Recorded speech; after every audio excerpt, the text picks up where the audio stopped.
So I thought, well, there goes a chance at that. And then I found out later that through his daughter that he moved back, and so I called him, and he very willingly came up to tell us about some of his experiences. And so I'm going to let his son, Dr. Davis, introduce him, and we'll just go from there. And Colonel, you just go as long as you want to go.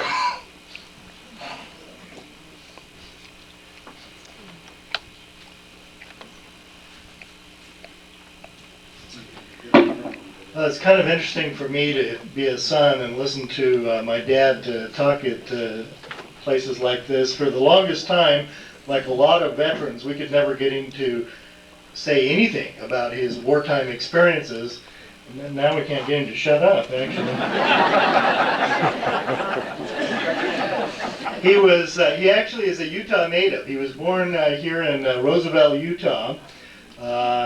Came out of a line of a history of military men. In fact, his father was a Rough Rider with Teddy Roosevelt in the Spanish-American War.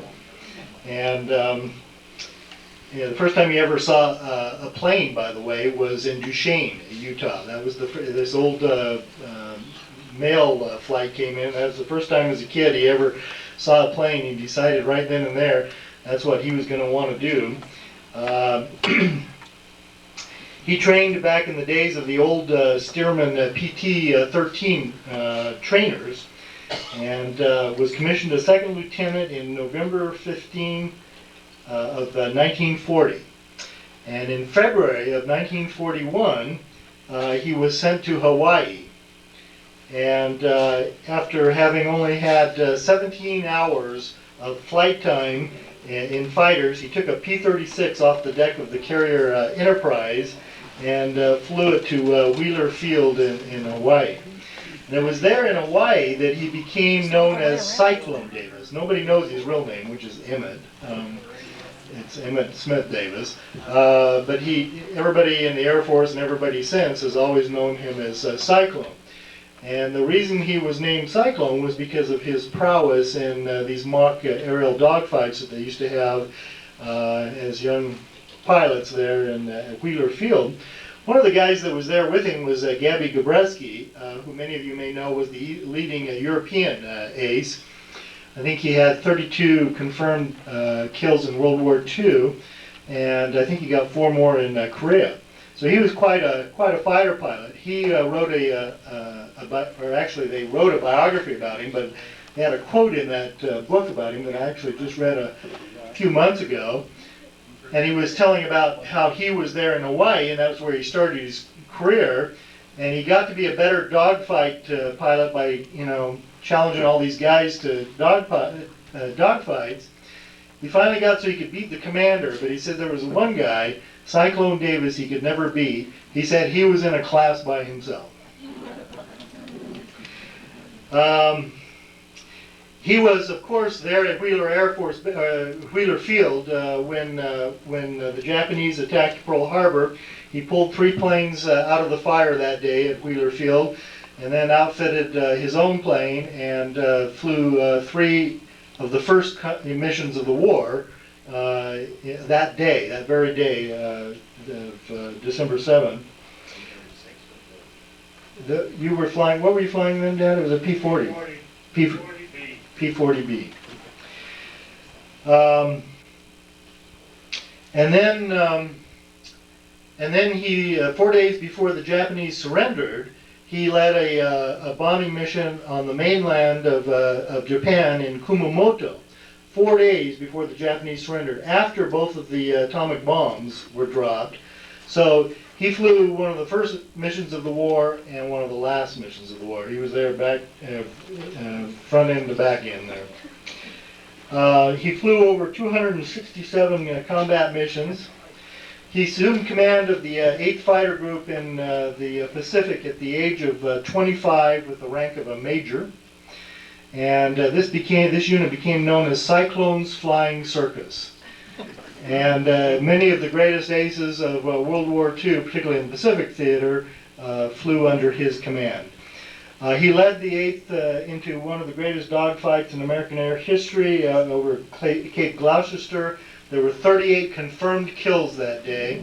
My dad shot down at least 6 that day. But when he got back to the base, the sergeant had forgotten to load the cameras or load the film in the cameras. So he only got 2 confirmed kills that day, but he did get the Silver Star for that engagement. After the war, he introduced the F-86 into Korea. He also flew in the Bendix race. He finished second in that race, had a little problem with his airplane, or we think he would have finished first. But he finished second. We on our mantle at home, or at his home, he's got a silver Bendix trophy. He flew during his 24 years in the Air Force over 100 different types of aircraft, from the bi-wing to the F-104. He, by our count, he's flown about 17 of these planes that we have out here in the museum.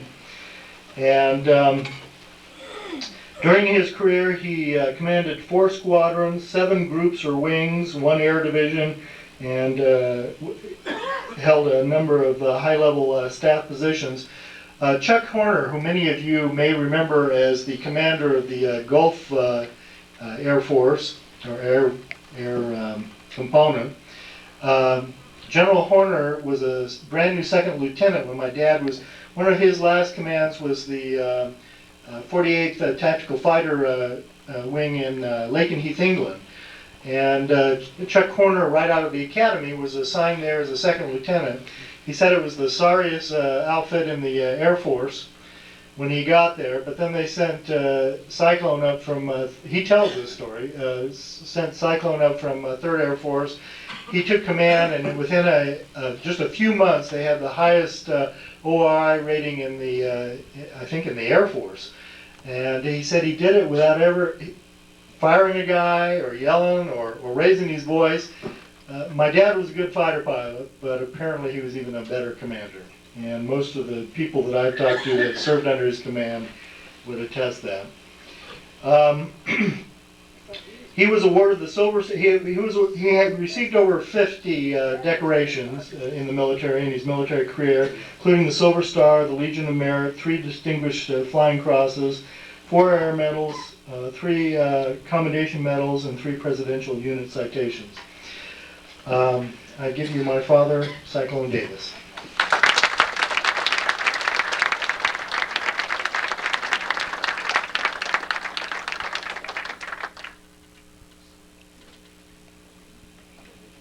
I guess with all that, I probably don't need to say anything to him. I'll tell you a couple of blonde jokes. The kids tell me I can't do this, so we'll just make this a beautiful lady. But she got on an airplane, she pushed past the stewardess, and went in and sat down in first class. The stewardess come in and says, "Lady, you got a tourist class ticket, you got a ride in the rear of the airplane." And this lady says, "I'm beautiful, I'm going to New York, and I'm not moving." And so she decided that was a job for the co-pilot, and he says, "I'll take care of it." And he says, "Now, just like the lady told you, you got a tourist class ticket, you have to ride in the back of the airplane." She says, "Just like I told the lady, I'm beautiful, I'm going to New York, and I'm not moving." And so they said, "Well, we'll have to tell the captain." So they told the captain, and he says, "Don't worry about it. I'm married to one, I'll handle it." So he went and he told her something. And he whispered something in her ear. She grabbed her purse, her coat, and to the back of the airplane she went. They shook their head and they said, "What did you tell her?" He says, "I told her that first class wasn't going to New York."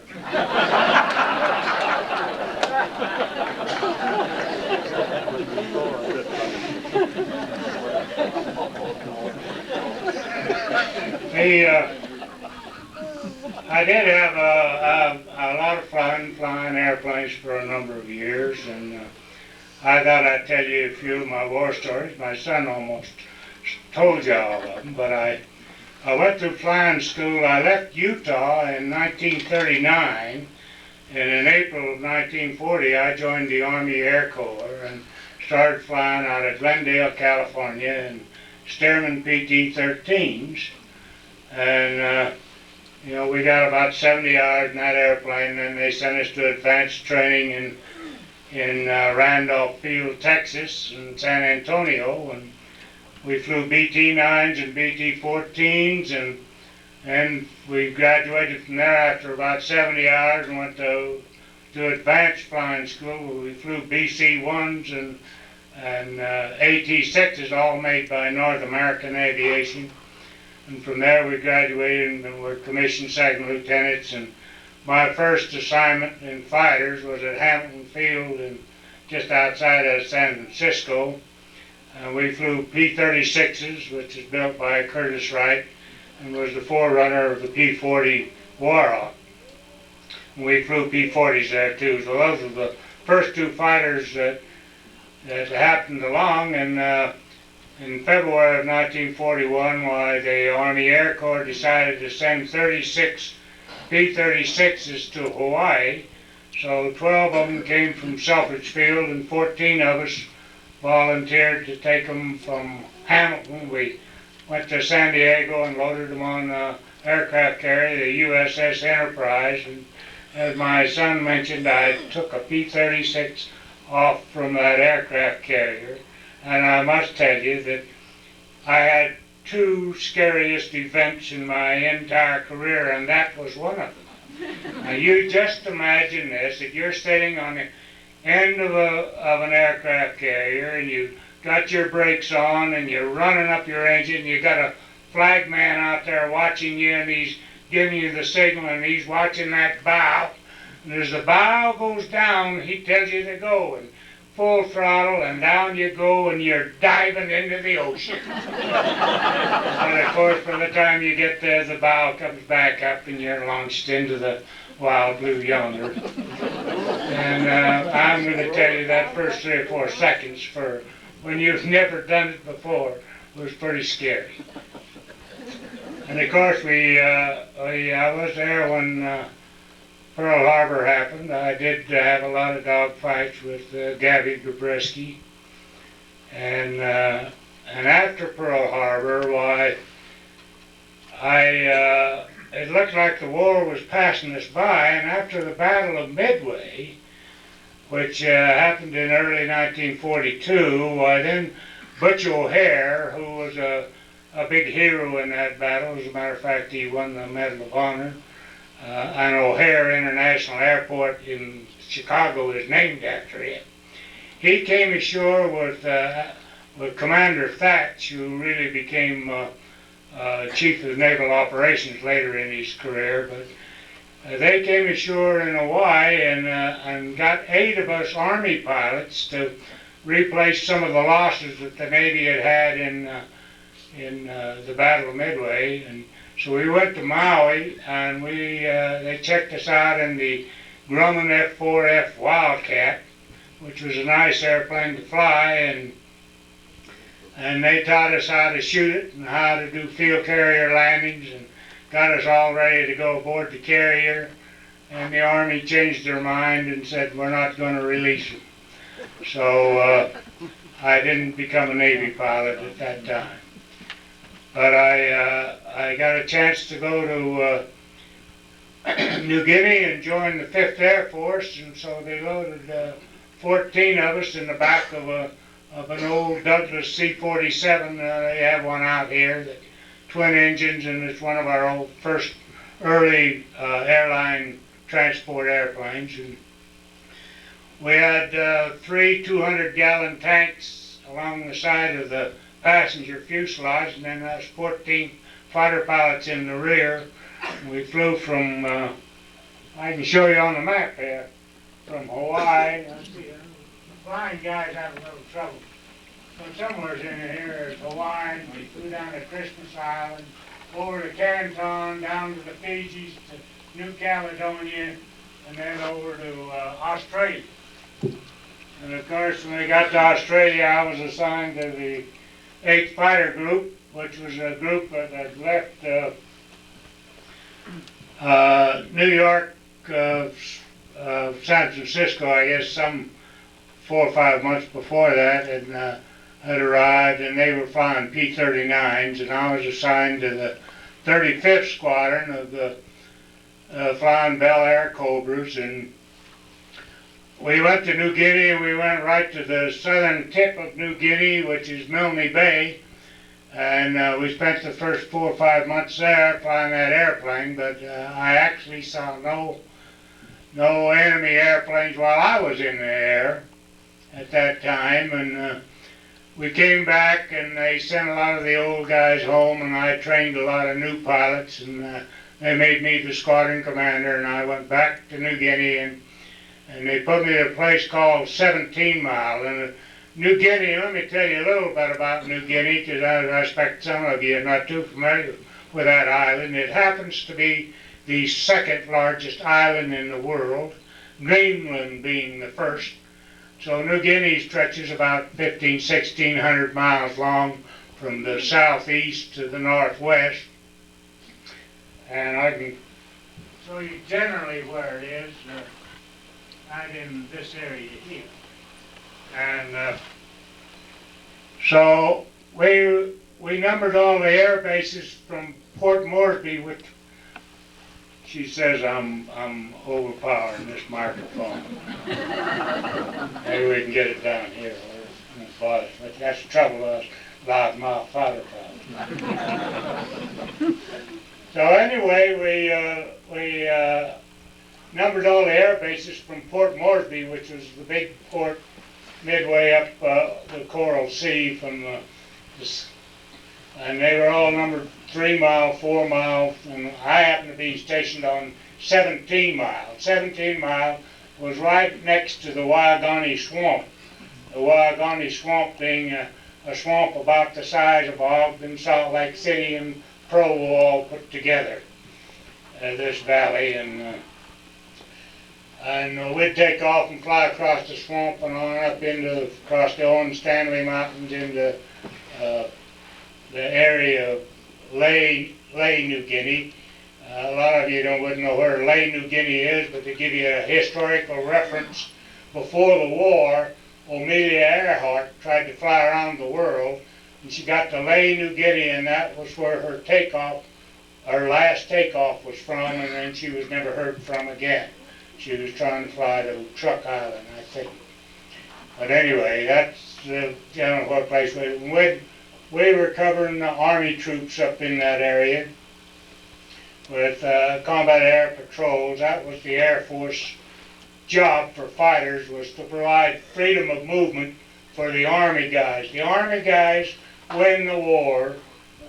The fighter guys and the Air Force guys provide freedom of movement so the Army and the Marines can go in and kill the enemy and win the war. And the way you win wars is destroy the enemy's will to fight. So just a couple of key phrases from an old fighter pilot. But anyway, across this Wyagani Swamp one day, the squadron took off on a mission up there, and one of the kids was named Brewer. And he was a kid from Florida, a lieutenant from Florida. And when he got back across that swamp, he was over the swamp, his airplane quit, and he bailed out. And here he is, he's down there with nothing but crocodiles and snakes and little patches of land from tree to tree and all swampland otherwise. And we're about 3 or 4 degrees from the equator, so it's very tropical jungle. You can't hardly see the sky above you.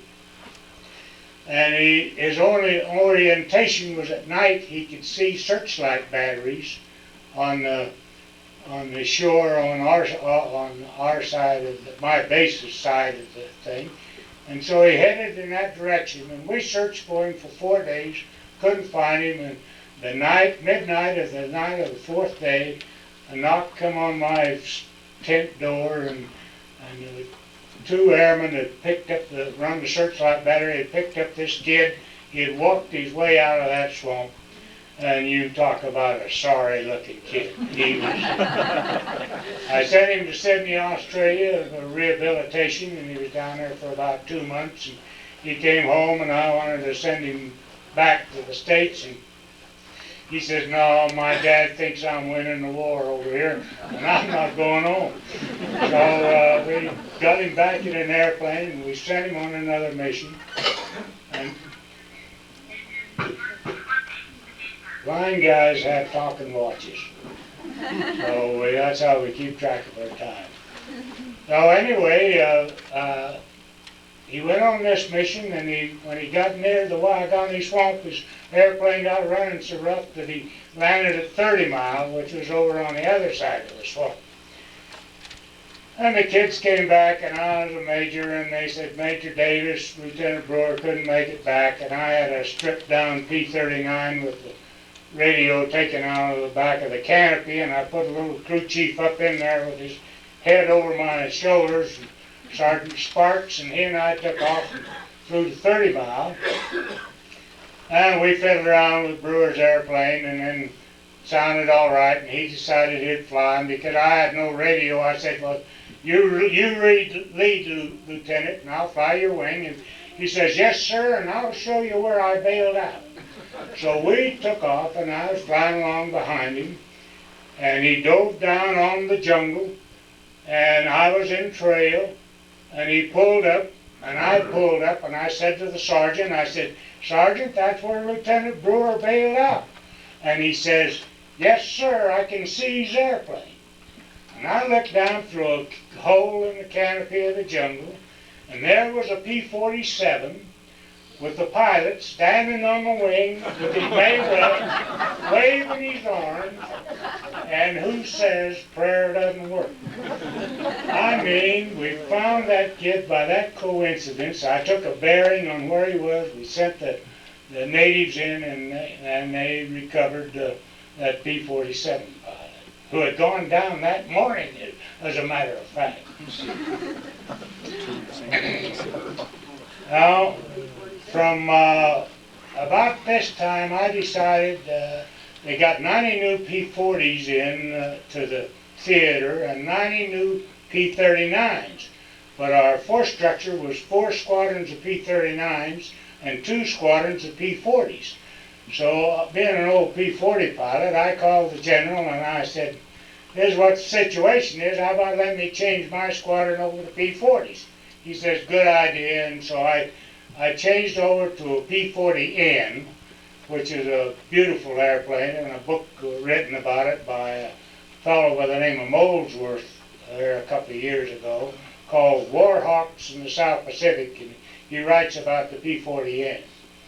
Well, my squadron with that airplane shot down in the next 6 months about 80 airplanes, and I lost 1 pilot in combat. So quite a spectacular record in that old P-40N. And what was so spectacular about the airplane is we took all the things that we could get along without out of the airplane to decrease the weight. We didn't even have an electric starting motor. You had to crank it. The crew chief get out and crank it, and then you'd fire it, and if you missed, then he'd glare at you. So you tried to get it on the first one he started up, but we really had very good successes with it, but we didn't have enough range really to get to Wewak and Rabaul, where the Japanese big stronghold was.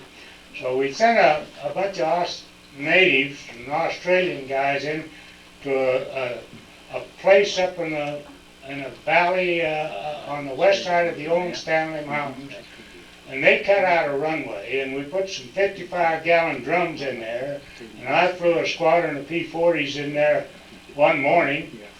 We refueled out of the 55-gallon drums, and then we sat in the cockpits and waited for the bombers to come over the horizon, and then we took off and joined up, and they had 12 B-24s, and we escorted them in to bomb Wewak. And then on the way out that morning, this happened to be the 27th day of September, 1943. On the way out, I had 4 flights flying on that side of me, my flight of 4, and then 12 more flying over here. And over here in a blue flight, 2 Japanese came out of the overcast, which was about 17,000 feet above and behind them. And one of my kids called out, blue flight check 6, because we always flew to 12 o'clock 9 o'clock, 3 o'clock, and behind you was 6 o'clock, and that's where we were most vulnerable. So we watched each other's rear end, you might say, which we call check 6. So I have some cards here that if any of you want some, you can pick one up, and on it it says Cyclone Davis, check 6. But we all have vulnerabilities, and so I guess it's probably a good code for all of us in this society is to check 6 once in a while and get rid of those vulnerabilities. Well, anyway, these 2 airplanes came down, and one of them got on the 4th man over here, and he did a split S, and down into the jungle he went from about 17,000 feet, and of course I was way over to the side, way behind, and I was chasing the Japanese, and it happened to be a Japanese Tony, and I could see the P-40 pulling away, and so he escaped, and the Japanese pulled up, and of course that made it easy for me, and I slipped in behind him and destroyed that Japanese Tony, which was one of the first Tonys. We called it a Tony because it was a replica of an Italian airplane with an inline engine like the P-40 had. And my film worked on that one, and as a matter of fact, it worked so good they had it in all the training films that Major E.S. Davis shoots down the Tony, and it was a pretty good picture. But anyway, that's my check 6 story, so just remember when it looks like somebody's trying to entice you into doing something that's dishonorable or not unethical, check 6. Now, my son mentioned a big fight we had on December 26th. It so happens that on December 25th, we sent a big armada up on the northeastern shore of New Guinea to do a landing on Cape Gloucester. We had the 1st Marine Division in that landing, and so the day before, and on one of my flights, a kid with the name of McClellan was leading it, and he had a kid by the name of Gabby Holder flying his wing and covering this fleet, and here come a Nell. The nickname was Nell for this type of bomber the Japanese had, and it was kind of a reconnaissance airplane, and they spotted it, and McClellan knew that it had a tail gunner, so he decided to pull up to the side and then shoot it down so he wouldn't risk being shot at by the tail gunner. Well, he pulled up to the side, but his wingman, Gabby Holder,